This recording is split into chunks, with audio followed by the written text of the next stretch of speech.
I tend to be a fatalist. So I'll start with the bad news. We are experiencing a crisis of accountability, as in someone or a lot of people do something wrong and seem to get away with it, or maybe they're caught, but the punishment, if there is one, does not fit the crime. I was going to launch into examples of people who embezzled money and bullied employees, even pastors and political leaders who abused power and brag about getting away with it. But there are so many stories that I realized I don't need to tell you. We've all heard them, and we want to see wrongdoers face consequences for their actions. Because it's not fair. It's not right. When people can break the social contract or even the law and it doesn't seem to matter, what then? Without a functional system of accountability, how can we have trust in our institutions and communities? This is what I call the crisis of accountability. Hi, my name is John Vick, and I'm an Enneagram 1. That means I was born with a sense of moral indignation. But why am I here talking about this crisis to you? My career focuses on building consensus across differences, on resolving conflict and repairing harm. Part of that repair centers on accountability. To maintain trust in each other, we must be willing to make amends when we each inevitably do wrong. But wait, I hear you thinking, isn't that the role of the criminal justice system? Our criminal justice system is broken and unjust. Even when it works, this system hands out punishment, and punishment does not demand accountability. What do I mean? You can be punished without actually making amends. You might commit a crime, be found guilty, be sent to prison without ever admitting you made a mistake or apologizing to your victims. Accountability is different. It is a value we must hold. A value that's not necessarily baked into the American criminal justice system. Simply, accountability is an obligation or willingness to accept responsibility for one's actions. You'll note the Merriam-Webster example, public officials lack accountability. Even the dictionary acknowledges we have a crisis. But wait, I hear y'all thinking again, what about getting canceled? Isn't that being held accountable? Right. Welcome to cancel culture. On the surface, somebody as in publicly calling out their missteps might seem to demand accountability, as the person may be forced to offer some apology and suffer loss of a job or fans or wealth. Canceling is public shaming, but shame does not motivate people to make authentic amends. Cancel culture is not actually justice, just more punishment, which is ultimately damaging for all of us. So why is our culture focused on punishment rather than accountability? For millennia, humans organized in groups with belief structures that held members accountable. You were expected to listen to elders or community leaders and make amends when your actions harm the group. As religion evolved, we became accountable not just to the gods and the humans who represent them, but to God, capital G, a supreme being doling out justice. At its best, religion can also model forgiveness and grace and liberation from suffering. Whether Judaism, Islam, Hinduism, indigenous ceremonies, all of these practices provide a moral framework to hold people to account. As our culture has become more secular, more individual and isolated, we're losing adherence to these wisdom traditions, the religions and philosophies that provide shared moral codes.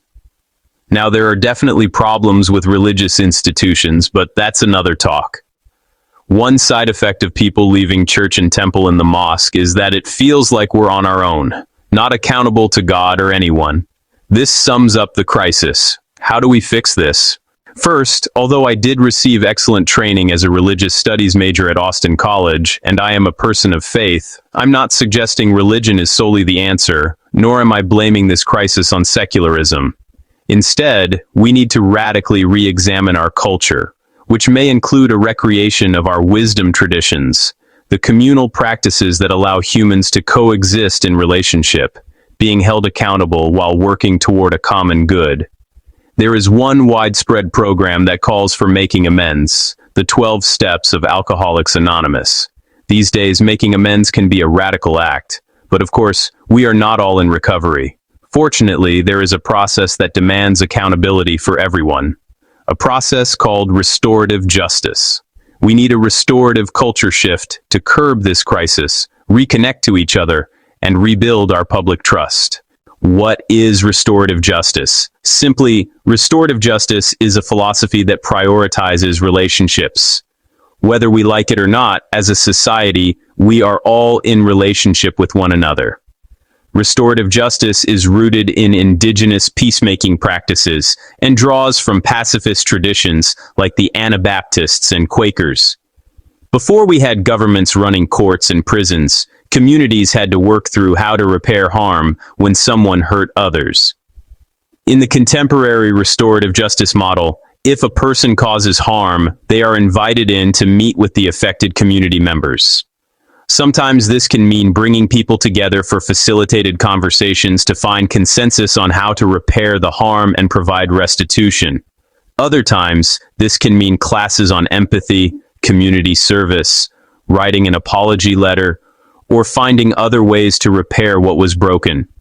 When you hold someone accountable by making them listen to how their actions impacted others, you create an opportunity for them to grow. This is especially impactful with youth. Kids' brains are not fully developed and teenagers are programmed to rebel. But if you consistently hold them accountable, they will grow into more responsible humans. This works for adults too. We all deserve the chance to correct our mistakes. As commonly practiced, restorative justice can be either a complement or an alternative to our criminal justice system. My organization, Consensus Council, runs a restorative justice program as a diversion or alternative for juvenile court across North Dakota. We're due north of here next to Canada. We also provide services for victims of all ages, and we provide training for staff and residents at our state penitentiary. There is so much potential to expand restorative services to every community. I'll share a quick story. A woman, I'll call her Connie, went on retreat at a Catholic convent in small-town North Dakota, population 921. Connie parked her car and hung out with the nuns for a week, something I also like to do. But when she got ready to leave, she discovered her car covered in dents and the windshield smashed. In this prairie town, it didn't take long to figure out that a group of middle school boys had thrown rocks at her vehicle, causing $3,000 in damage. Now typically, these youth would be cited by police, sent before a judge, and be forced to pay a fine. Then, they would have a criminal record and wouldn't have met Connie at all. Instead, these boys were referred to the Restorative Justice Program. After preparation by a facilitator, the boys and their parents met with Connie for a conversation. Connie told them how she wasn't able to get home that day and how expensive it was to get her car repaired when money was already tight. The boys apologized and arranged to work off their debt to cover the cost. These youth could have ended up in the system, but instead they learned that damaging property also hurts people. Connie may have started out upset, but she understood kids make mistakes, and she was provided an opportunity to forgive. Restorative justice is a humanizing experience for everyone.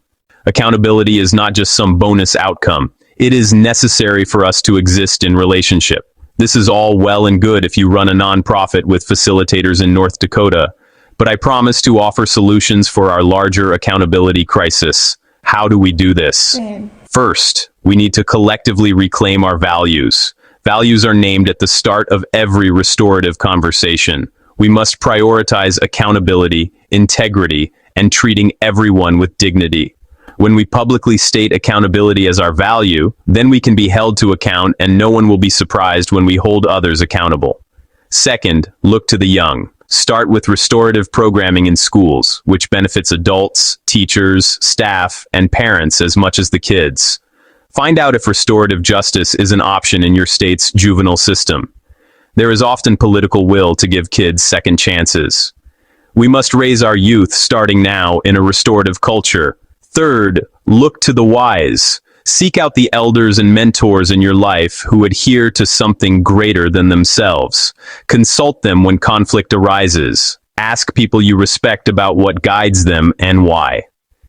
Consider if you feel a nudge, spiritual direction from a trusted source. Next, we can advocate for restorative services. If your schools or courts don't have restorative options, educate your leaders and request them. Did you know that in parts of Canada, the government provides mediators to help resolve family and community disputes as a public service? What if we adopt this practice across the U.S.?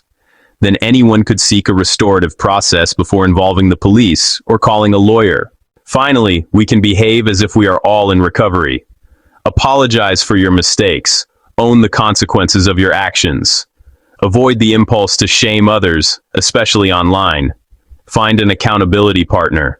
Together, you can influence the groups you are a part of to apply restorative practices. There are experts all over the world who can help, and if you can't find one, call me. Easy, right? No, this is not easy, but it's necessary. And what's more, it is possible. That's the secret here. This work has changed me from a fatalist into a pragmatic optimist because this solution is practical and proven. I'll close with a final story. About 15 years ago, there was a 21-year-old I'll call Tony who lived in a North Dakota college town. Tony liked science fiction and taking photos with old cameras. He also liked giving back. One day, Tony and a group of friends walked the Relay for Life to fight cancer.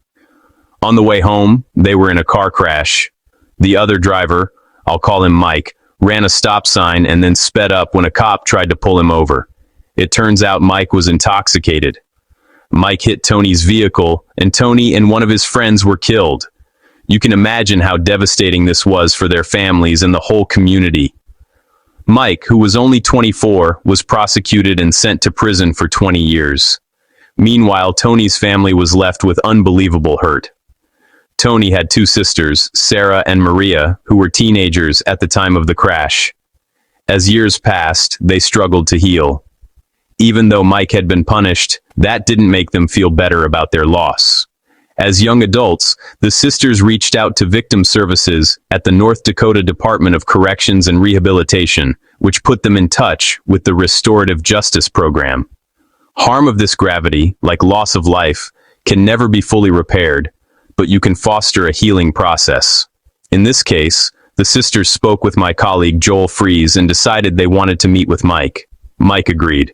He wanted to apologize and to show Tony's family the steps he was taking to change. Through a facilitated process, the sisters and Mike met and heard each other's stories. Sarah and Maria told Mike about Tony, about the kind of brother he was, what he loved, and about the community vigil after the crash. Mike apologized and expressed his sorrow. He talked about his own kids and what he wanted for them. The sisters were able to hold Mike accountable after years of prolonged grief. By the end of the process, Maria told Mike she was ready to offer forgiveness, not so much for his benefit, but for her own.